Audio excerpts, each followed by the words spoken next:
Whether you have a diagnosis or not, I don't care. Jump inside this podcast and I'm going to teach you how to read your own blood work so you can find the answers to your health concerns. Yes, those normal labs that your doctor keeps saying, oh, they look great, we'll see you again in 6 months. They really have answers in them if you know how to read it correctly. So come join me along this journey, leave a review, and share with your friends. Let's dive in.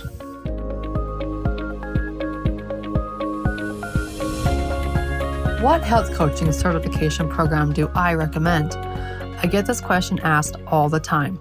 Well, I've finally vetted them out, and the one program that outshines all others is Functional Diagnostic Nutrition, or FDN. There are 3 reasons why. 1, it's very clinically based and teaches labs. I myself turned down a master's degree in functional medicine because it didn't teach labs. 2, you have lifetime access and it always gets updated. This is important because things change and you need to be in the know. 3, when you complete the training on your timeline, they have an incredible post-grad community. So they don't just kick you out on the streets and say, good luck.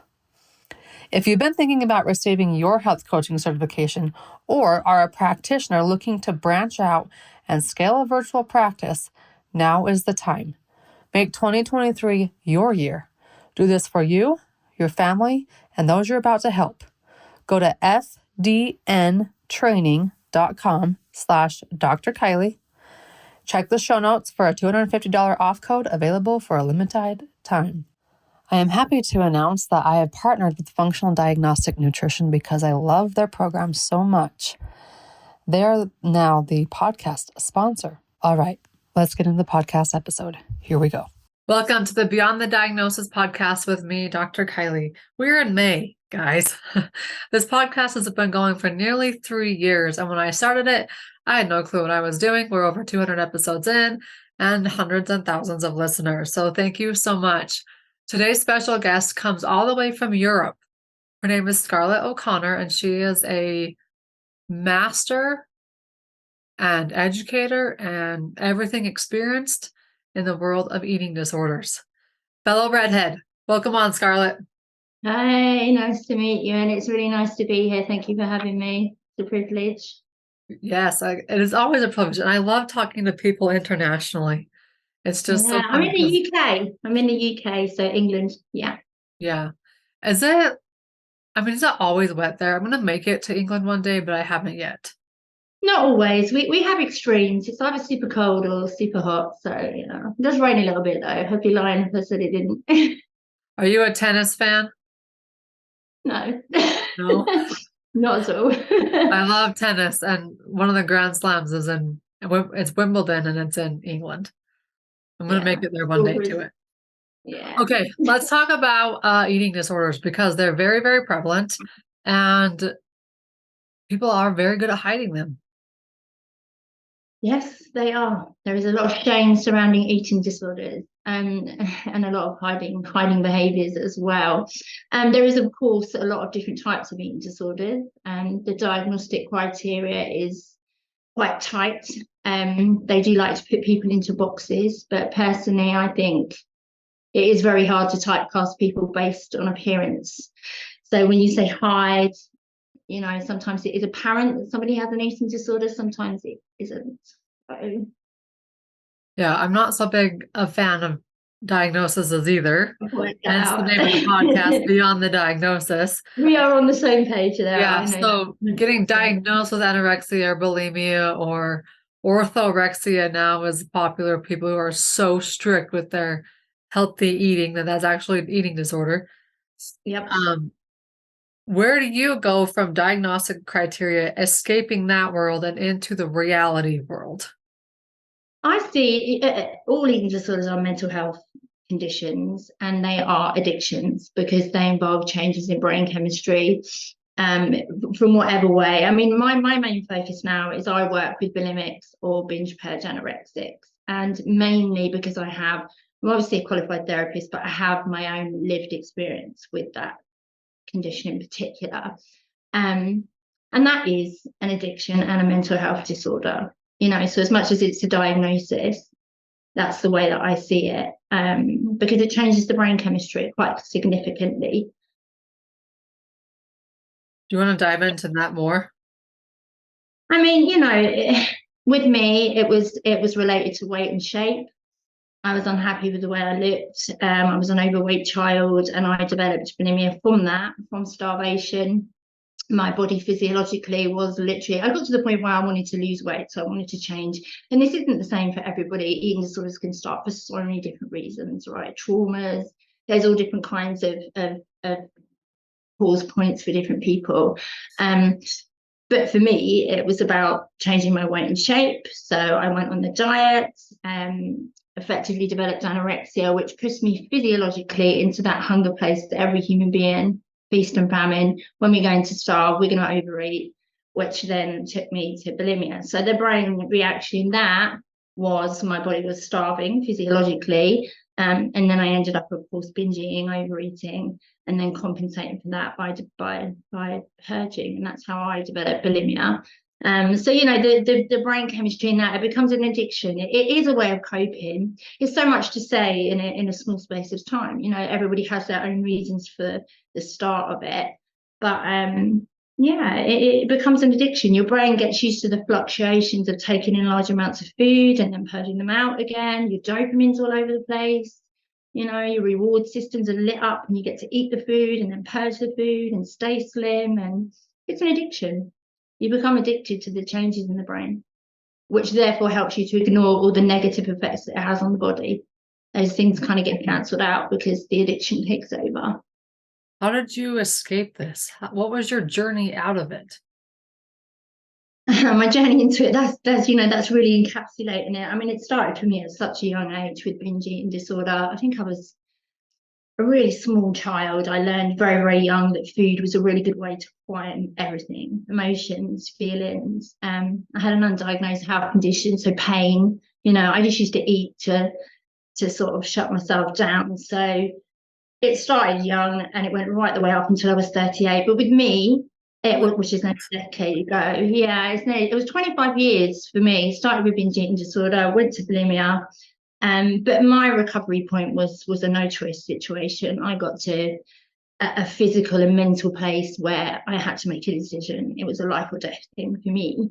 I mean, I have clients who don't go that far with it, that make proactive decisions to recover. I actually had another interview on this podcast with someone who fought eating disorders for a very long time like that. And she got to the point where she was pregnant. And it was either you live and your baby lives and you give up this problem, or you both die. Okay, so I have seven children, and unfortunately for me, I was only ever able to ease up. I think that's lovely to hear. I love to hear that. That's a beautiful thing to hear.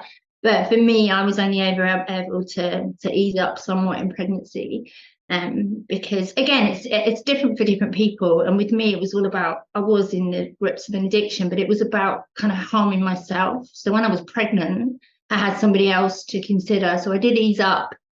But it wasn't the cure for me. It's definitely The funny thing is like, well, I'm pregnant right now. Are you? Congratulations. Amazing. And pregnancy for me is miserable.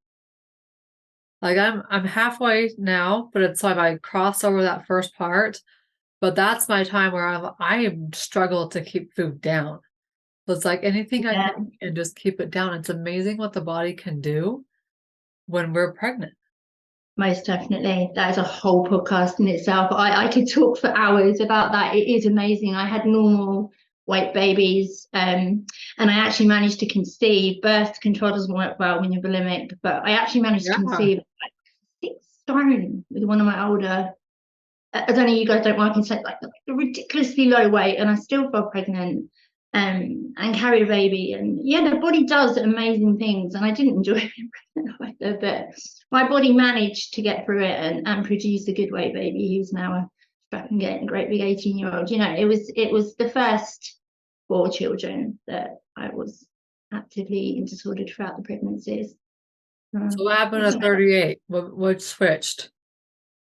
I literally was, I'd been admitted. So I'd been admitted as an inpatient and I'd effectively escaped. So I'd taken myself home, didn't want to be away from my children. But I literally faced a life and death decision. I'd got to the point where my body was shutting down. I was at such a low weight that I just couldn't carry on. I was vomiting blood. My body was not in a good state. And mentally I wasn't in a good place. So I had to make a decision. It was a life and death decision. And I had literally tried every kind of therapy that there actively is, and nothing had ever worked for me. So I had to make a decision and I had to look at myself through very clear eyes. And I chose to stay alive. And it kind of went from there, really. Especially with when you had kids that you were in charge of and you were their mom. Most Gives definitely. you But I more. mean, yeah, within all eating disorders, there's a lot of enabling that goes on within, severe eating disorders. My husband took on quite a heavy role with my children. And you know what? I have no shame now. And this is a lot. I get a lot of sort of wide-eyed looks like, are you really going to say that? But at the time, I was in the grips of an addiction. I had a mental health disorder, and I was there for my children. I wouldn't binge and purge in the day, but I would when they were in bed. But I wasn't well enough to spend time with them. So my husband would compensate for me. And it was just like, oh, mum's ill. And I've had to forgive myself for that. I lost years and years of time with those kids, years. But this is the nature of eating disorders. And there is so much shame around it. But I don't feel that shame anymore. It is. I had to forgive myself. And I have, You say you've tried everything. What was the thing yeah. that worked for you? So what I had to do was, and this is what I do in my practice now, really, everything that I was put through always involved looking at the physical aspect. What are you eating? What is your blood doing? And interestingly, my blood was pretty stable throughout my eating disorder. I'd stopped menstruating, but my blood stayed stable. The only thing that ever showed up was something called creatinine kinase, which normally only shows up when someone has a heart attack. So I would have blood tests and they would be like, whoa, you're having a heart attack. I was never having a heart attack. That my heart muscle was obviously breaking down in my body, which I always find rather fascinating. But other than that, everything was pretty stable. But yeah, so what I had to do, I had to look at everything that I'd done, and take it away from the traditional method. So writing food down, fixating on all of those kind of things, going back to the past, re-traumatizing. Why have you got this? What did you go through? Revisiting and re-talking about it had never ever helped me. It never helped me at all. It was absolutely horrendous. It was like shaming myself over and over again, giving off lists of what I'd done and how I'd done it. And so I basically worked the complete opposite. I started to look at what I was doing in the now, in the moment. First of all, I took responsibility for it. I was like, you know what, this is me. Yes, I have a mental health condition. Yes, I'm in the grips of an addiction, but it's mine. And I'm the one who's continuing it and enabling it. And then what I actually did was the complete opposite. So I looked forward, if you like. I looked at destructuring the behavior that I had at that time, rather than keeping on going backwards, keeping on, someone will help me to eat, or we can get through what happened in the past, etc., etc.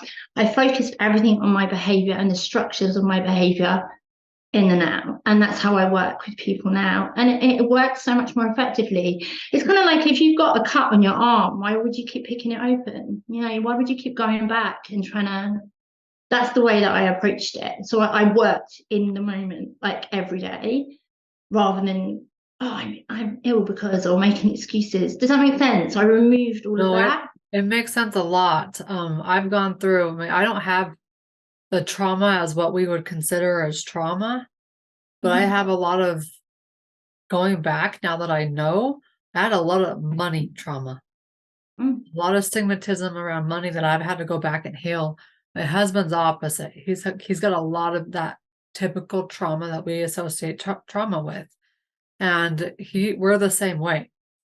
We're like, why would we go back and talk about the situation over and over and over again? That makes absolutely no sense. Yeah. Right? And he'll go to retreats where he's gone for 4 or 5 days and has no phone. Like they take their phone the moment they walk into their resort and they pick it up when they're done. And when Mm. they don't talk about anything. Like the last one he went to, it was incredible. But they were physically releasing the emotions out of the body. They didn't say a word about the trauma and what was and why those emotions were there. They just released them. Yeah, Whether it be exactly. like through a very, I mean, he came back and his back looked like he had been beat up through massages, through all sorts of different physical releases, through like a 24-hour meditation. And now instead of hunting on YouTube every night, we meditate and we listen to the sound chimes and like the sound bowls and things like that. I would have never imagined I'd be doing that Yeah. No, six, because at the end of 6 the weeks day, ago. yeah, literally, your husband, you know the traumas that you've been through, and your body and your mind know the traumas that you've been through because they manifest in your reality, Yeah. and they're there with you at all times. But to keep visiting them and keep fixating on them and focusing on them, and even looking at with the food, let's write down everything we eat. Let's focus on the fact that we can't eat. Well, actually, no, that's not. Let's look at what we actually are doing. How are we doing it? What are we doing every day that's enabling this and allowing it to continue? That's the different approach. And it makes such a difference. Like with my clients, even in my general therapy practice before I started specializing in eating disorders, what I never understood was why somebody could say to me, I have this trauma, I was abused as a child. It's okay. We've done it now, it's said. Unless they want to say more. But very often the look of relief on people's faces, you don't want to hear about it? You don't want me to? No, because we've already established that. So therefore we know that you have that trauma. We know that that's going to affect your mind and your body. And then we work on how it affects your mind and body and how we can destructure and change that in the now. Yep. Which is how I work and how I worked with myself. And that is what saved my life. It sounds simple. Obviously, there's a lot more complexities to it, but it's about that. It's about destructuring. It's about looking at what the effects of the past, of the traumas, of the incidents, but how they are now. And the more you tell the story, the more you enable the story, and the more you give that story power. Exactly. But people become that story, and that doesn't take away. Obviously, we validate the reasons why. Of course, like at the start of everything, we sometimes we write a letter to ourselves or whatever it might be. This is why I have this. I understand that. There's often work to do around self-forgiving or self-shame or whatever it might be for each individual person. Of course, we validate it, but then we move away from it and we look at what's happening right now. It's kind of like doing a test. When I first got my eating disorder, this was the state of my body. That's completely irrelevant to where you are 5 or 6 years later when you enter recovery, right? It's got nothing to do with the situation of the mind or the body in the moment. That's how I see it. So as much as when I first got ill, I was here and this was happening and X, Y, and Z. That's not where you are now because food is fluid. We can't remove it. We can't get rid of it. And life is fluid. Everything changes, everything. Does that make any sense? It's kind of like I move it all into the now and then I just structure it. And which sounds kind of brutal, but it's not. But that's how I did it with myself as well. Well, it's an avenue that works. Like when I work with patients, I'm like, yeah, tell me what was the last time you felt well? You felt good.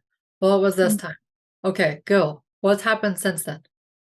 And like you said, we're gonna establish that it happened, but then we're gonna move on. And a lot of people in the mental health and eating disorder and addiction world, they have to keep reliving the story at counseling. And I'm not gonna diss counseling, but there are other ways. Rather than just repeating the same story over and over and over again and managing how you're feeling. You can manage it up for a certain amount of time, but if you're not truly healing from it, which is what it sounds like you're doing, you're truly allowing people to heal from those traumas, which breaks them free of addictions. That's where you get the real results. That's where we're going to start seeing anxiety and depression and all these mental health disorders diminish. When we bust out of that, I'm going to give the story all of my power. And we just know that the story is there. We release and heal all the emotions that are tied with it and watch as the body heals itself. And it might formulate in an eating disorder. It might become, MS, or Parkinson's or Yeah. Hashimoto's, like whatever the diagnosis is, physical healing can only get you so far. Staring at the food journals could only get you so far. 100%. 100%. You got to go in and do more. And that's just reality. You have to face that moment. It's like, how bad do I want it? Oh yeah. So, you know, with me, it's getting a whole picture of what is manifesting now for the person, mentally, physically, what's happening now that we need to work on. Let's go into that. Let's not go back into, you know, where you were then or what was happening then. Let's go into what's happening now. You know, and that's the same with other illnesses as well. I have a diagnosis of a health condition that's, I don't agree with it. That's another subject. I'm not going to get onto that, but I don't live the reality of my diagnosis. And when they take my blood, they're like, what? How does it change every month? And I'm like, because I change. When I believe it and when I live to it, you know, things change in our bodies. But it's about working with what you've got right now and what's happening mentally and physically and how your mind and your body has reacted. And that does involve quite a bit of work. You know, you've got to look at what's going on in the daily structures. It's not just about, oh, okay, so I feel a certain way, we'll just remove that. It's breaking a lot of things down. You know, it's looking at what's happening and what's going on mentally and physically, which takes work, and people have got to want it. You know, like when somebody comes to me, I don't just say, yeah, you know, come on, come. There's a lot of work that goes on between me and them before they even get to come and work with me, because they've got to be ready for it, and they've got to understand that we won't be re-victimizing. We won't be sitting. I'm not interested in going, that's not what I do. You know, that's what therapy may be, which I'm qualified to do as well, but that's not what I do, because it doesn't work. It doesn't work. Oh, we could talk forever because we are on the same path. I'm gold with that. You know, I'll say that. I will say that in the face of doctors. Like, it doesn't work. Come at me. It doesn't work. Tell me, show me how it works. Physically, give me some results, and I'll argue it. It works. It will work like in the short term. Like when people say, oh, I gotta make it the next 3 months without XYZ. They'll do it for the next 3 months, and then you're like, okay, you're good. You're done with counseling. Mm-hmm. You didn't solve a thing. You just helped that person push through those 3 months that they had to push through to be whatever it was. So yeah, I get it. There are a lot of ways to heal, guys. And if you're a fan of counseling, if you are a counselor, I'm not getting on you at all. It's just the same thing with Western medicine. You've just been trained, and now I would encourage you to bust out and train differently. Which I have. Exactly. And then when you train differently, just like I have with blood work, you get different results. Real results. All right, Scarlett, where can they find you? Right now, I have my Facebook, and my website will be on there, so you can contact me via there. What's your Facebook URL so they'll know when it comes live?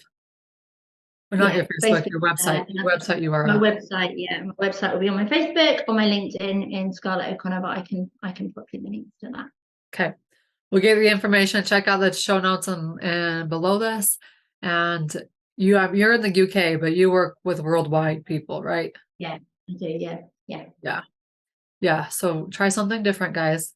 Bust free and just see what happens. I'm a big fan.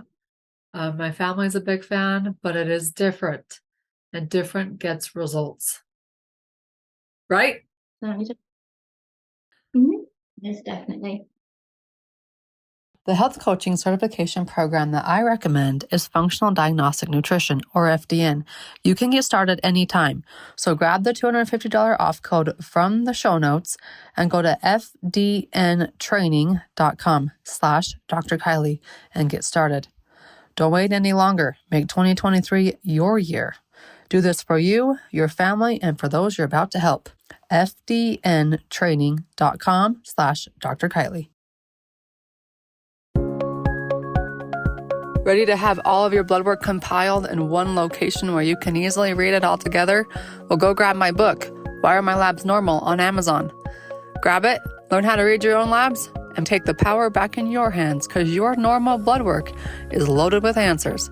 You just got to have the right person reading it, and the right person can be you. Go grab it on Amazon, Why Are My Labs Normal by Dr. Kylie Burton. Leave a review, and we'll see you on the next episode.